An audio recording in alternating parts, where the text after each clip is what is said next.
Hello, hopefully you've been planting something, peas, potatoes, but if you did the broad beans, mine now look like this. So this has been, I'm probably a week or so ahead of anybody who's watched the video I've made at least. When they get to about this sort of size, which is about 10 centimetres and beyond, they've been growing inside on a warm windowsill in the little tubes. These could be toilet roll tubes, remember, as easy as that. They need hardening off. Now, hardening off sounds like a very complicated process, but it's really not. It's just that they've been inside nice and warm and cozy, and they need to come out for a little bit. So for 3 days, they've been out all day, and then they've been in at night. In fact, for 2 days, and then the last day I left them out all night with something protecting them a little bit. So now they're kind of a bit more used to being a little bit more rugged, and they're going to go outdoors. Now, I've got this raised veg bed here, but you see that 12 plants are going to go in sort of 2 rows, so you only really need 4 foot by, well, 18 inches as a patch of ground. I'm going to pick the 12 best ones, and by that it's quite obvious. Like, if you look at these, some of these have done better than others. So these 2 fellas, unfortunately, they'll go to either I'll grow them somewhere else or give them to somebody else, but these are going to be the stars of the show.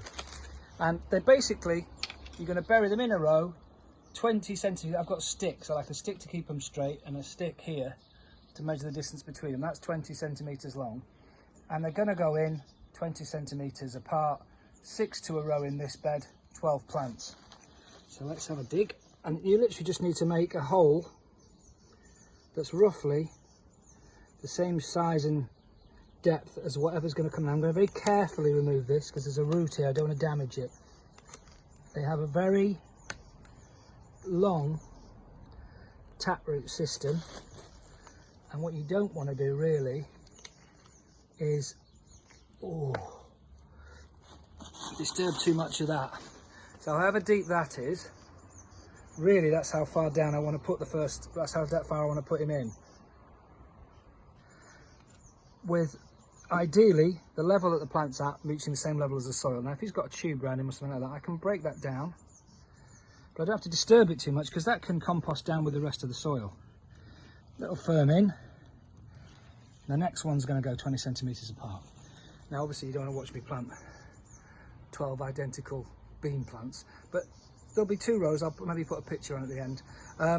Water them well in. As they grow, they might need some support from wind. If you're in a windy place, they can blow about a bit, especially the taller varieties like these. And we'll be having broad beans, fresh, picked from the pod, later in the summer.